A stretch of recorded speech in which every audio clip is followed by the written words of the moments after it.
तोरा के काज ये मैया ए बाबूजी ओनिए रही ओनिए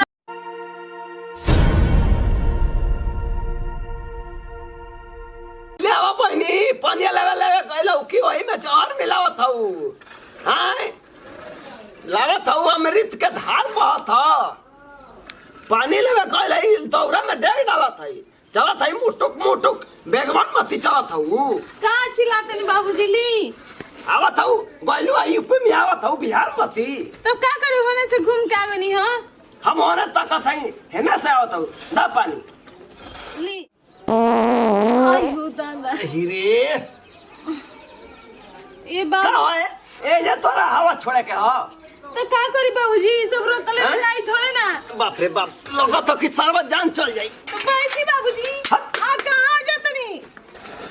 पागल खबे इना ला शर्म ना लगला कि ससुर भी रे का कहत हई ए बाबूजी रोले ना हवा छोड़ी ना का हवा सब को छोड़ेला हां सब कोई तई हाय जाए मारा था मुंह है पकी मुंह है सर जाई हमार जा दे अपना मार एगो तो केतना क्रीम लगा लगा के तनी सा गोरैया बढ़ाला जा दे अपना करम बैठी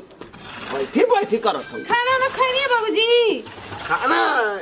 लेनी आओ कला विधायक पे से 5 रुपए का डाल मोट हां हमारे के ना लेकनी हां अरे वनिया भेटा गोला ए भैया का होई बाबूजी का होल बाबूजी अब जाम बैठबे ना कर ए बाबूजी का करी हम चाहत थोड़ी ना बनी लेकिन हम गैस बना देले बाटे लगता तक थूकम का दे ये पर है ना क्या मैं गुजम में एकदम पूरा तीनों तीन लोग के लगल जा दी तब ठीक बटे हम जात नहीं जाता है आई ओ मैया तुम्हारा तिया के भाषण मन सर्वधी मिलिया जाता है रे बापा तू ही मुंह न रहा तू बाप रे बाप केरा बसाए लगा रे बापा केने हम जाई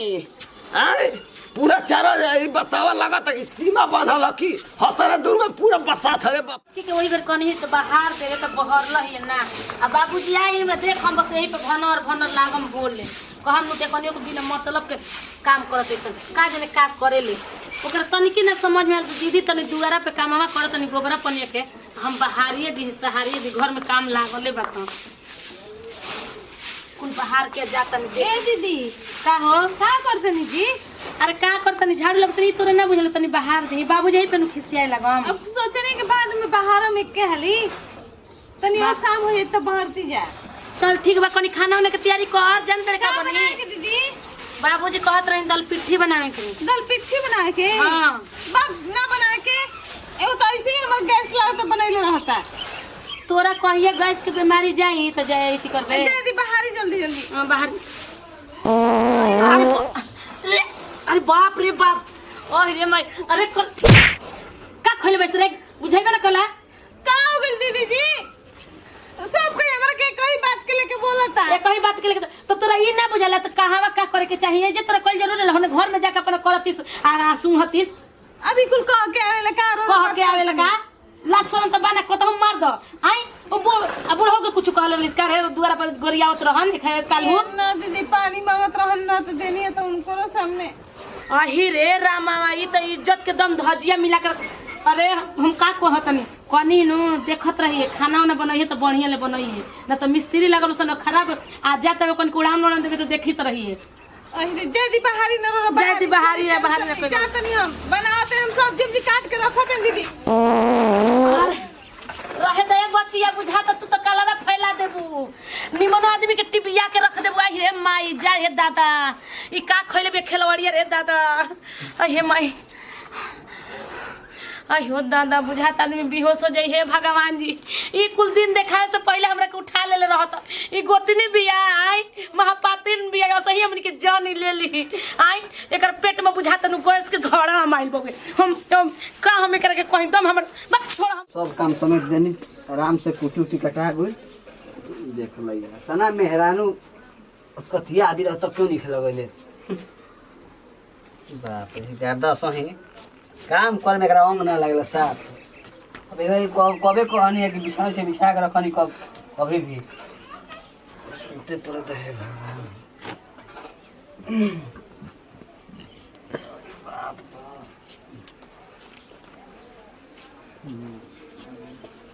सुत गला का हो ए हो सुत गला बोल 24 घंटे तक नींद ना आत रहला हम सुतम हट त और चलता कोई तकला ले लू है ठंडा दबाव ना दुखाता बकवास मत करो हम कुटी ढोकेल बनिया तार ना दुखता दबा दबा त का हो जी हम न तर गोड़ दबाई ना चल सुत एने घुमा ना हो ओहो ए का इन टॉन्सी करते हो तो बेहदा नहीं काना टंकी गर्दन क दिन तन दबाव त नहीं लागत हमारा भोरे उठे के बा कहां जीव भोर उठ के नौकर करे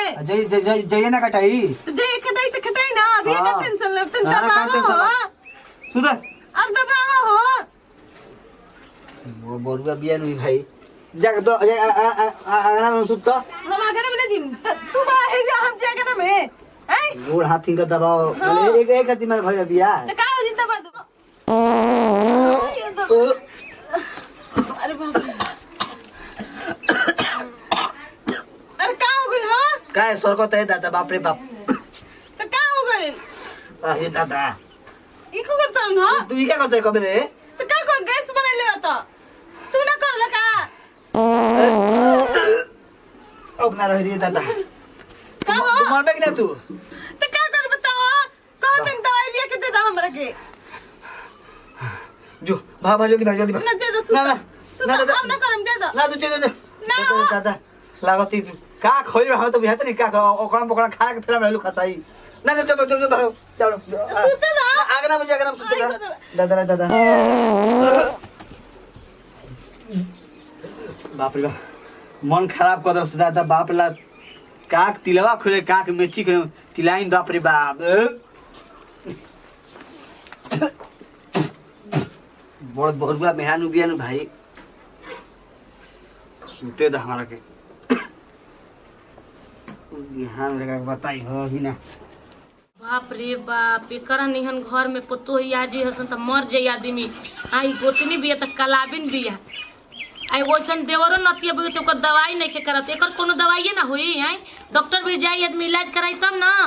आई होइसे कोई गैस छोड़ेला हमनियो का आदमी माने इंसान बानी हमनियो का हमनी के घर में नहीं खिजा हमनी के भौजाई हमार भौजाई नहीं किसन साला होइसे तो करबे ना करिसन दम करहट मचा के रख देती है सुतल हो बैठल हो खात हो पियत हो तनिकियो कर लाश तरफ का जी कहाँ बोलू हो कहाँ बोलू गोई लेके ना चल जाई दादा हो दादा जे हम सुतल मुश्किल कर दलसिए दादा का हो गई का हो गेल तो माह के पादत थिए दादा माँ के पादत या तो ना ले जाके दवाई नहीं के करावे के बुझात नहीं के बाबूजी ले कहे के आई हम बाहर तो रही असई बुझात तो हमर करेजा निकल के बाहर आ जाई अरे जा की मां तो दमे फूले लगता और पादेला एक दिन कहे मार दिनो तो बेहोश हो जीबा चल जीबो होगा में बुझाइल बाबूजी के आवे द तब फैसला क के बाबूजी कहत ना बाबूजी कहां बानी कोई के लिया के जाई ओकरा हॉस्पिटल दुआरे पकाई होई त आते हो हम लोग मीटिंग के चलो हॉस्पिटल दिखा दादा ना बेटा एक आदमी छोड़ सब निकाल चल जाई ये बताई जेओ नाना ऊ खाती जेओ नाना हमनी खाते तो काहे वैसे करत है ई बोले यानी कि ओकरा अंदर रोग बताबे ना तो रोग अपना आप में बढ़ले बिया टाइम से मोर मैदान ना करबू ई सब टाइम से करल ई त पहले ई बात तो एगो बात कनी 2 दिन पे त जाले कहीं ना सुबह से कराए उठे के त उठे लेना आ 2 दिन पे जाई कछा कछा के रही ओही में आ खाए के तन तनी खा ले तसे लागी ना त का होई बनाइबे न करी ये कुल करी रोग सोचने जा के तनी कुटी ढोल बने आराम तनी 2 दिन मारी और उ ना आफत होला से उ आप अभी तक मन बिगड़ पछे मन भइल राउर मेहरारू ये तो रौरा ना सोचो के सोचो जा आओ बैठो चिकरा खोए बड़ा का जी बाबूजी बताई जा का बाबूजी बोलत हूँ घर में डरा असली चक्कर आवत है ऐसा नहीं घर में पनौती आ कोई लिया पनौती उ एक दिन सब कोई के जान लेके आ उ फुर हो जाई धरा दे टीबी का बीमारी टीबी के बीमारी कहनी केतना बाप रे बाप वैसे कोई छोड़ेला जी अरे सेंटर ले त अपन नहीं हरवाला तनी मार नखिया पर देखी ओकर हॉस्पिटल लेके जाई कि नहीं का कहत रहा बोलो हे से बोले से हम ताले खोद रौरा के उनका ले कहतन तो रौरा कहतन उहा के कहतन बाबूजी ले रौरा ले कहला कहतन ओकरा से बोल के करा के बोलल जी तो चला पूरा सब ई रौरे सोची पहले जवन खाना हमनी के खातन जा उहे खाना उ बाबा कितना भी सुकून मिला था बहनी अभी जानता ना वो बाब द्वार पर बैठनी बड़ी निक लगल यहाँ बैठल बड़ी निक लगल अब तो ओकरा के हम देखल ना खिचात फूटल है आखिर सब घर में हेला बकार तो महकते बा। जल्दी आई मारत है बम आई हो बापा लगत कि करे जो तो हो ओकरा पेट में रोग बा कौन रोग बाटे हैं रोग बहाना करते मर दे। लिया के जाई चल सब आदमी न खड़े का बोला जला बोला के सोला के लिया चल जाओ तो चल। पहले अल्ट्रासाउंड करा तोरा पेट में का बीमारी बा हां तब बुझाई। ओकरा पेट में बम फाटल मारते भोय भोय जाके दवा पेट में बम फाटल हवे 4 दिन पर जाई एक दिन बहरी त का चलो का मीटिंग क के ओकरा के फुसला और सला के लिया के चल जा कहां बिया कहां बिया चलो का ये रे घर में नहीं तो कहां होई कहां। चलो घर में सुतल होता हां चल खेल हां दोनों हाथ ना एक गो हाथ है चल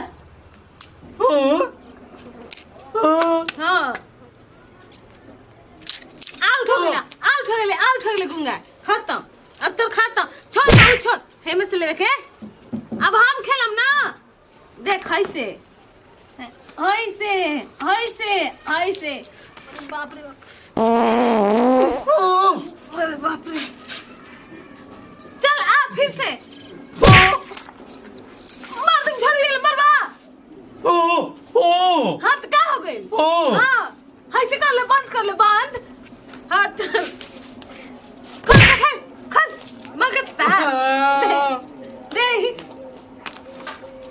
देख ऐसे एक गो के न गल एक गो ऐसे नीमन रहल कि ना नीमन रहल ना चल अरे बाप रे अरे पापा अरे बाप रे बाप अरे छोटा की तर तनिकियो लाज शरम नहीं लगता तू का करत रे हाय का करतन जी हम के जीवन मुश्किल भेल बड़े अब जानबूझ के थोड़ा ना करतनी हम आई पकन हितना ताजी तन तो हेने रे बुंगा तू हेने अहि रे माई बताओ हे भगवान बाबा लिए एकरा से पहले हमनी के उठा ला है काली नहीं हॉस्पिटल में चला हम ये चाहत तू बोल ए चलो हॉस्पिटल दवाई करा तनी हॉस्पिटल चल का बोल बे हमार सुनना तोरा पेट में कोनो गड़बड़ी भइल होई पागल है क्या दीदी क्या कहतनी यही सर ये बताओ जवन खाना हम हमनी पीछे ना खाना तू खाते तब काहे ऐसे होता चल बचिए रे हॉस्पिटल चल। चलो ऐसे ना होला का अब बोल दे चली तो लिपस्टिक मिली हां ए तोरा के काज अरे भैया ए बाबूजी ओनिए रही होने जाई होने आज होना ना लगो था बाबा चक्कर आवे लगे हां आई गोटी भैया ना खेले के गोटी गोटी खेला मारे मार लिया चल अरे चल बाप रे चल ना हमने जी ना चल ना हमने जी लिपस्टिक मिली हो जा खाए के चॉकलेट का जो तोरा के बढ़िया कपड़ा किन दे मिली स्प्राइट मिली सुई ना लगे क्या हाँ चल चल चल चल ना ठीक है बाबूजी दवाई लिया चल अरे बाप रे जल्दी से लाइक कर दीजिए, कमेंट कर दीजिए और चैनल को सब्सक्राइब कर लीजिए। Thank you for watching.